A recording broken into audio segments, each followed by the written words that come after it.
Algues noires, algues vertes.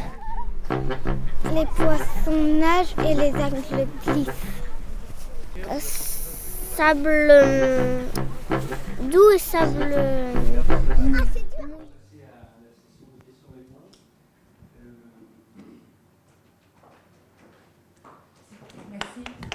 Merci à tous les trois. Si vous avez la gentillesse de vous présenter et peut-être de venir devant la caméra, si ça ne vous dérange pas. Vous préférez poser la question? Oui, bonjour. Éric Sonnemont, Pétrole et Gaz Information. Je voulais savoir, la solution de stockage dont vous parlez, elle se situe où par rapport à la machine et par rapport au réseau? C'est une question qui s'adresse à Thierry Calanquin.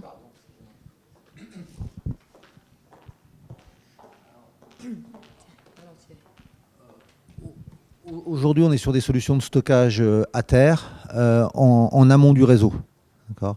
C'est encore des choses pour être clair, qu'on travaille. Notre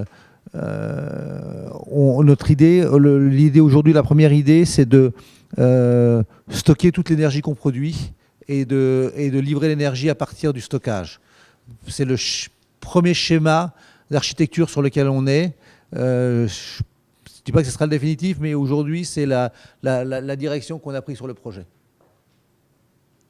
Donc on ne fournit plus rien à travers la machine. Nos deux machines, on est sur un projet avec deux machines qui débouchent sur un stockage, et on fournit tout le réseau à partir du stockage. Dans l'hypothèse où vous feriez des parcs plus conséquents de machines, des sous-stations, Alors aujourd'hui, avec les solutions de convertisseurs contrôle-commande autonome qu'on a développées, on va pouvoir aller jusqu'à une dizaine de machines sans avoir besoin de sous-station. Donc une dizaine de machines en série, en fait, reliées à un câble, parce que après on peut mettre un câble par machine, mais en impact environnemental, c'est pas terrible, et puis ça devient un peu cher. Donc si on part du raisonnement qu'une ferme égale un câble, on va pouvoir mettre à peu près dans nos solutions techniques jusqu'à 10 machines sans sous-station. Après, on est en train de développer des solutions de sous-station, et pour être clair, on privilégie la sous-station immergée pour ne serait-ce que des raisons de permis. Il y a plein de zones où on va avoir du mal à mettre des sous-stations émergées, parce que risque de collision avec bateau, etc., etc. On est là où il y a du courant fort, souvent c'est là où il y a des détroits, quoi. Donc il y a des bateaux qui passent. Donc si on met un beau jack-up au milieu, on ne va pas être très populaire, quoi. Voilà, donc on va privilégier les solutions immergées. On en est au début du développement, hein, pour être clair. On travaille dessus, on en est au début du développement. Bien sûr, on va utiliser tout ce qui a été fait dans l'éolien offshore, hein. On va partir de ce qu'a fait dans l'éolien offshore, et puis on va utiliser les savoir-faire de DCNS pour encapsuler tout ça.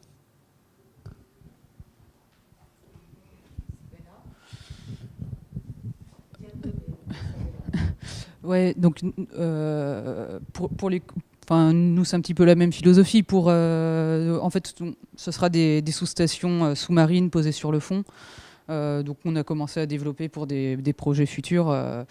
Donc sachant que nous on a la conversion embarquée dans les machines, l'électricité à transformer. Donc après la sous-station permet de rassembler l'énergie produite par plusieurs machines. Pour la ferme pilote avec deux machines, de même que des CNS, il y aura un câble par machine. Mais pour un peu plus d'hydrolienne, ce sera des sous-stations.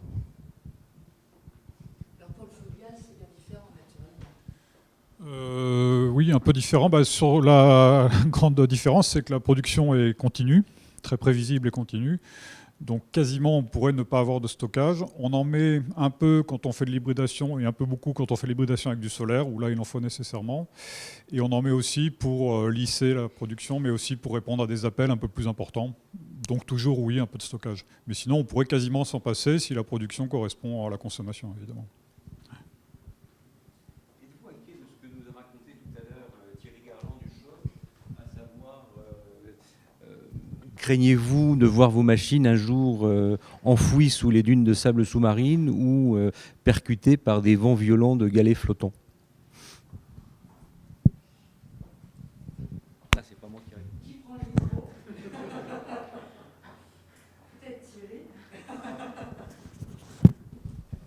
Je peux vous dire, quand il y a 10 nœuds de courant, le sol, c'est nettoyé, hein. Il n'y a pas beaucoup de... Il n'y a plus que des galets, il n'y a plus que la roche. Alors maintenant, effectivement, dans l'eau, dans le courant, il se passe des tas de choses, hein. Il y a des tas de choses en suspension qui voyagent très vite. Donc on essaye d'éviter les conteneurs en étant au fond. D'accord. C'est aussi ce qu'on apprend avec les fermes de démonstration, ce qu'on apprend en Écosse depuis 10 ans avec nos machines à l'eau. On regarde les tailles de pierre qui passent, les rochers qui passent, et puis on regarde comment tout ça résiste. Donc ça plaide pour la robustesse des machines, mais sincèrement, enfoui sous le sable, dans les courants où on est, la machine... c'est un peu comme si votre voiture, elle passe tous les matins aux brosses, une fois dans un sens, une fois dans l'autre. Vous êtes tranquille. Les machines qu'on ressort de l'eau, elles sont nickel, hein, elles sont magnifiques. Ouais, pour compléter, je confirme, là où on est installé dans le Fromber, mais comme ce que disait tout à l'heure Monsieur Garland, là où on est installé, c'est vraiment, on est sur de la roche. Alors après, c'est sûr qu'il y a des choses qui passent dans le Fromber. Nous, justement, on a un premier retour d'expérience là-dessus. Il y a deux choses. La première, c'est qu'il y a un peu moins d'abrasion que ce qu'on imaginait. Donc là, on était plutôt agréablement surpris. Et la deuxième chose, c'est qu'effectivement, nous, on a les bulbes qui sont en eau. Donc ça fait piège à sédiments. Donc on a récupéré, on a pu voir un petit peu ce qui passait par là. Et donc effectivement, il y a du sable, il y a des choses qui passent, mais voilà, c'est pas ça qui va enfouir les machines sous du sable, sous des montagnes de sable. Et,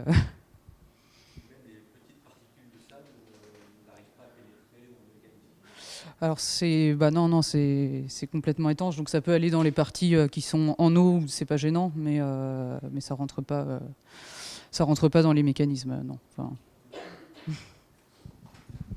Et pour compléter là-dessus, parce que les milieux sont un peu similaires, les embâcles et les cailloux peuvent voler aussi dans les cours d'eau. Alors je dis cours d'eau, mais ça peut être des canaux, des estuaires, des passes d'atoll, tous les milieux où on cherche à s'implanter. On n'est pas à l'abri d'objets volants non identifiés. Et en fait, la solution, c'est qu'on a dimensionné l'hydrolienne en conséquence, donc on a pris ça en considération, et surtout un choix technologique de turbine, qui, vous l'avez vu dans les images, est à axe vertical, mais des pales qui descendent à la vitesse du courant. C'est-à-dire qu'à l'optimal, on tourne exactement à la vitesse du courant, et finalement, la pale descendante est transparente pour le milieu.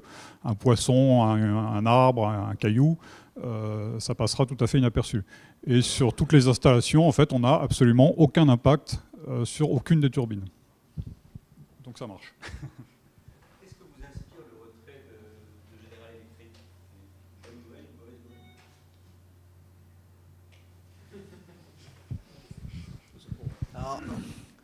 nouvelle? Non, c'est pas une bonne nouvelle. Pour développer une filière, il y a besoin d'acteurs. La concurrence stimule, et deux, une filière ne se développe pas sans concurrent. Alors heureusement, en Europe, il y a d'autres concurrents, mais non, c'est pas une bonne nouvelle. C'est pas une bonne nouvelle. C'est quand même la démonstration pour nous que la solution intégrée, c'est la seule solution. Donc je pense que la vision de tous ceux qui développent des turbines, donc des technologies de turbines, sans se poser la question de l'installation, du raccordement, de la récupération, etc., et sans se poser la question de la qualification de la ressource, on voit que tous s'arrêtent les uns après les autres. Voith s'est arrêté en ayant cette stratégie-là. Siemens s'est arrêté en ayant cette stratégie-là. GE s'arrête en ayant cette stratégie-là de pur équipementier. C'est un endroit où on ne peut pas être pur équipementier. Donc c'est tout des entreprises qui venaient de l'hydroélectrique où on peut être, entre guillemets, pur player, pur fournisseur d'équipements turbines.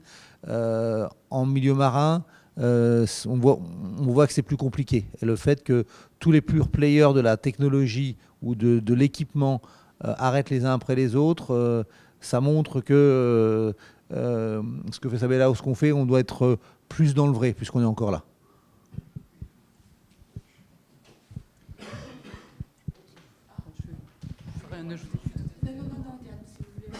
Non, bah non, je suis tout à fait d'accord avec ce qui a été dit. C'est jamais un bon signe quand une entreprise comme ça se retire du marché. Et il faut des acteurs, il faut des concurrents. Et c'est pas un bon signe. De même que je pense que on est tous contents quand les autres technologies fonctionnent et il faut que tout le monde marche et il faut qu'il y ait de la concurrence. On est d'accord.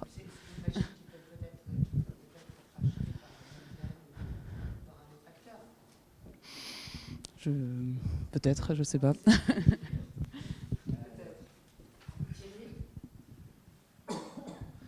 Oui, je pense que la question n'est pas la question n'est pas la question de la technologie de la turbine aujourd'hui qui domine, c'est la question de l'installation, de la conversion d'énergie, de la stabilisation de tout ça, du raccordement, des sous-stations. C'est ça qui domine aujourd'hui, je dirais, un peu brutalement. Oui, il y a plein de technologies de turbine, mais bon, au fond, parce qu'en surface... pour la mer, je ne sens pas bien. En fleuve, je comprends qu'on se mette en surface. En mer, on ne comprend pas bien. Parce que, justement, on est dans des détroits. Je vois pas qui va installer, qui aura l'autorisation un jour d'installer une hydrolienne flottante au Fromveur. Bah, il y a un peu de bateaux qui passent. Dans le Raz Blanchard, je ne vois pas non plus. Dans la baie de Fundy, je ne vois pas non plus. Donc ouais. Aux endroits où on est, c'est au fond et avec la caractéristique de permettre la navigation au-dessus. Voilà. Ne serait-ce que par sécurité marine. On ne peut pas se permettre qu'un bateau en perdition vienne tamponner une hydrolienne en surface. Même si on dit que c'est la zone interdite à la navigation, de par l'endroit où on est, forcément qu'en sécurité maritime, on n'aura jamais l'autorisation de mettre une... Donc je ne comprends pas qu'on ait une hydrolienne de marine en surface. Mais bon, après, chacun son truc. Sous le fond, c'est vrai qu'en fleuve, on a les courants les plus rapides proches de la surface, donc on va plutôt chercher ces zones-là, que ce soit sous des pontons, des ancrages, rails ou flotteurs, plutôt que le fond qui là où... Voilà, c'est moins favorable. Il y a Louis-Charles Delataille. Ah, il y a des questions. Il y a Louis-Charles Delataille qui avait levé le... C'est un investisseur potentiel. Oui, oui, justement, ma question, puisque je ne suis pas un investisseur, je suis un business angel exactement. Donc, on n'est pas tout à fait dans les mêmes domaines de financement.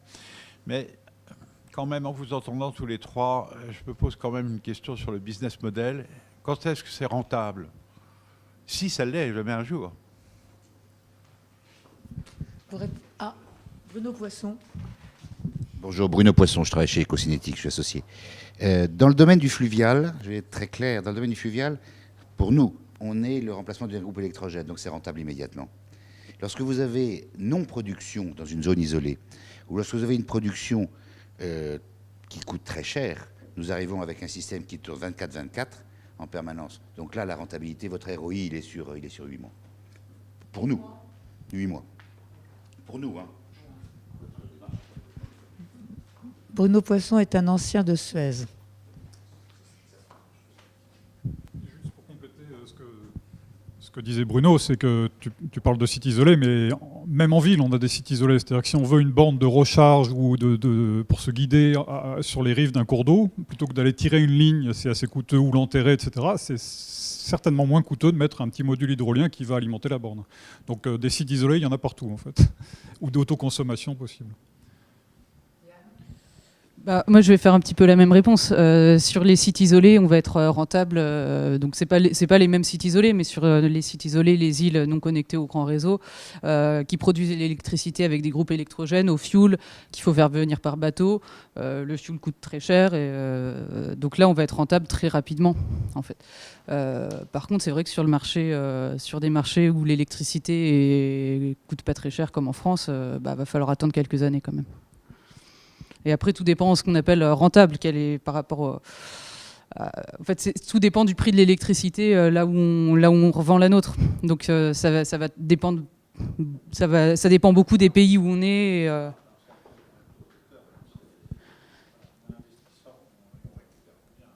Oui, mais je vous installe une hydrolienne raccordée au réseau en France aujourd'hui, ou je vous installe une hydrolienne raccordée à une petite île au fin fond de l'Indonésie. Un des deux projets va être rentable et l'autre non. Mais dans 10 ans, l'hydrolienne raccordée en France, on l'espère, sera rentable.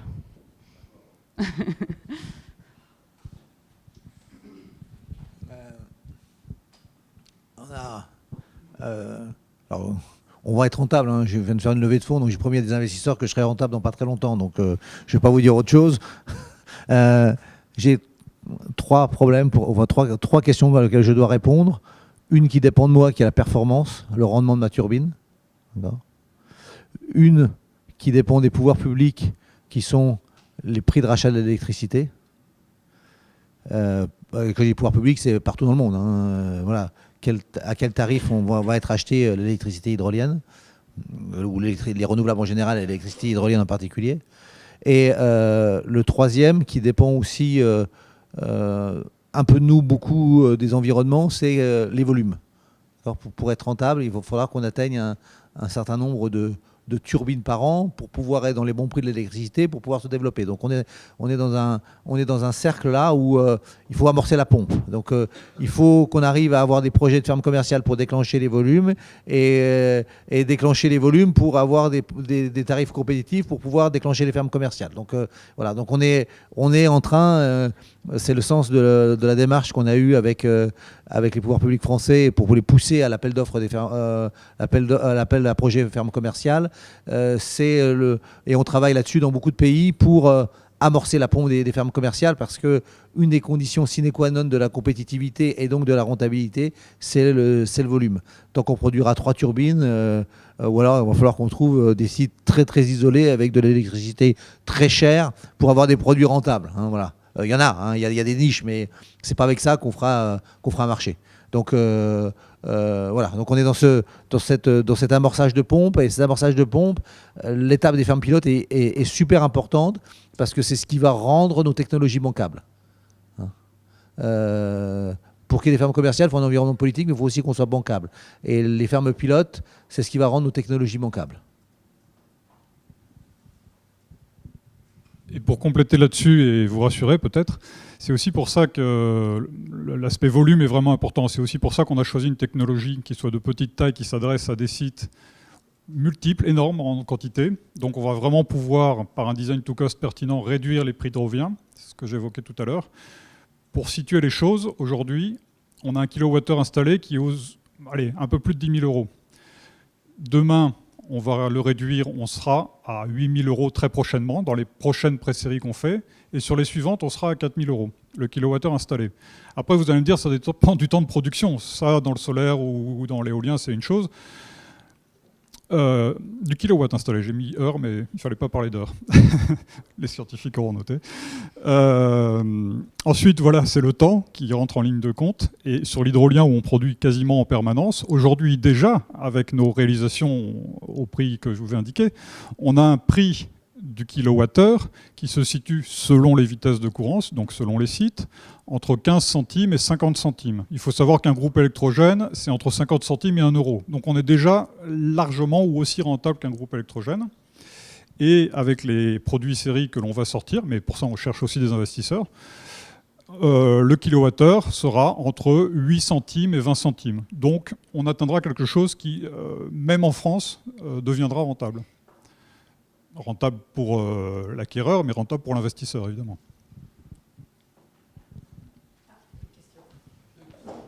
Deux questions. Qui était le premier? Une question technique au niveau pour Sabella et des CNS, régulation de puissance compte tenu des variations très importantes de vitesse.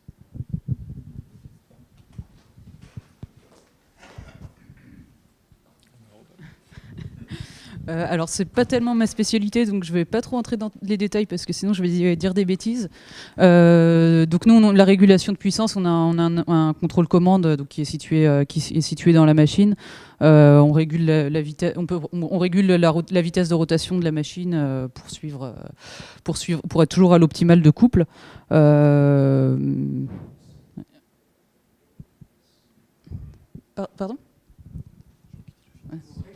Ouais. Je sais pas.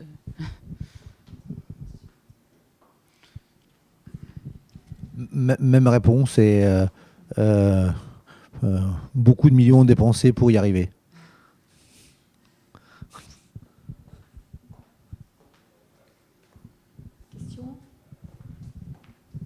N'oubliez pas de vous présenter. Gabriel Quentins, récent diplômé du master spécialisé énergie marine renouvelable. Une double question aujourd'hui, qui s'adresse à tous les trois. Quels sont les principaux enjeux techniques et technologiques en termes de R&D ? Voilà, quelles sont les perspectives d'études à court et moyen terme ? Et puis la deuxième question concerne plutôt la ressource. Quelle est la ressource que vous ciblez avec vos technologies respectives ? Je me doute par exemple que quand on va exploiter des vitesses de courant très élevées, on a une technologie qui est adaptée à ces milieux.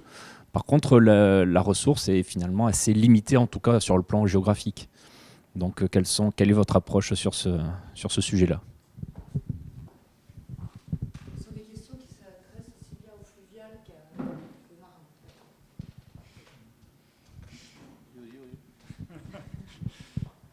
Alors, première question, parce qu'il y en a deux finalement, Gabriel. Là, sur la R&D, effectivement, on va mettre particulièrement l'accent sur ce design to cost, c'est-à-dire reconcevoir les pièces pour en faire des outillages de production industrielle. Donc c'est ce qui est en route et qui va nous occuper, je pense, toute l'année. Voilà. J'ai segmenté la question.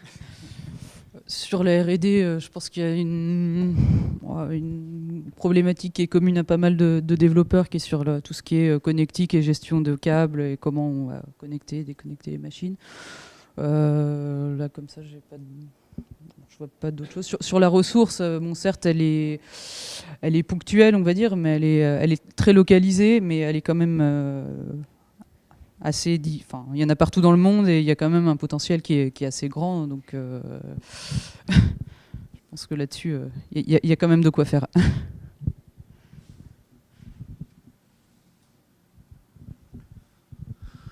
Alors, effectivement, on travaille en priorité sur les zones de fort courant parce que c'est là qu'on va trouver le plus tôt la rentabilité. Effectivement, c'est des niches, mais il n'y en a pas partout dans le monde, mais il y en a quand même suffisamment pour en faire quelques centaines de turbines et quelques gros millions d'euros de chiffre d'affaires. Donc je pense qu'on a quand même quelques belles années devant nous avant d'avoir saturé les sites à fort courant en Europe et dans le monde. Voilà. Et sur la R&D, aujourd'hui, effectivement, on a un axe fort qui est le couple coût-performance de nos turbines pour être compétitif. Donc aujourd'hui, on est tout axé là-dessus, sachant qu'une grande partie de la performance vient du contrôle commande, des algorithmes qu'on développe pour piloter la turbine, et que la priorité numéro 1 de notre turbine, c'est fiabilité, robustesse, pour maximiser la disponibilité et minimiser le coût d'entretien maintenance derrière. Donc c'est ça nos gros axes de R&D actuellement. Et du coup, je complète sur la ressource puisque je ne l'avais pas abordé. Tu as raison, c'est quelque chose qui est assez mal connu, en tout cas en milieu fluvial, beaucoup plus connu en milieu marin grâce au CHOM. Il faudrait le CHOM fluvial. Et en fait, les très forts courants sont peut-être relativement rares. Par contre, les courants supérieurs à 1 mètre seconde, là où nous, on va commencer à être rentable, sont beaucoup plus courants, sans jeu de mots. Et donc, un des besoins de nos petites structures, on en fait le constat tout autant, toutes les structures de la jeune fédération que nous avons créée, c'est qu'il y a vraiment besoin de lancer des campagnes d'investigation, d'inventaire des ressources, du gisement hydrolien en milieu fluvial. Et ça, c'est pas à l'échelle, c'est pas à notre portée petite structure, c'est vraiment les financements, les États qui doivent lancer, soit par pays, soit par... voilà, il y a des organismes spécialisés, il faut vraiment faire cet inventaire, c'est clair. Mais on sait quand même que la ressource est relativement large. Après, il faut aller la chercher. On a une petite hydrolienne qui est dans la salle. On l'a pas fait intervenir. Est-ce que vous me permettez de passer la parole? Parisien. Un Parisien. Voilà. C'est Olivier Petetin. Merci. Oui. Mettez-vous à côté de DCNS, votre concurrent. Petit Legrand. Bonjour, Olivier Petetin. Je suis actuellement porteur de projet d'une hydrolienne fluviale qui est basée sur le principe d'une roue hydraulique flottante et qui a comme particulier atout faire référence à ce que tu dis tout à l'heure sur les questions de profondeur d'eau dans les fleuves et rivières, de pouvoir fonctionner avec des profondeurs assez réduites et avec des vitesses de courant qui peuvent démarrer assez bas et qui peuvent être assez élevées et encaisser pas mal de perturbations.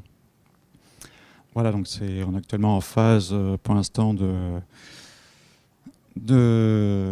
développement de la technologie et on espère que les rendements seront conformes à ce qu'on souhaite. Donc il y a à la fois des tests et des simulations numériques pour optimiser la machine. Et j'espère qu'on pourra bientôt vous la présenter.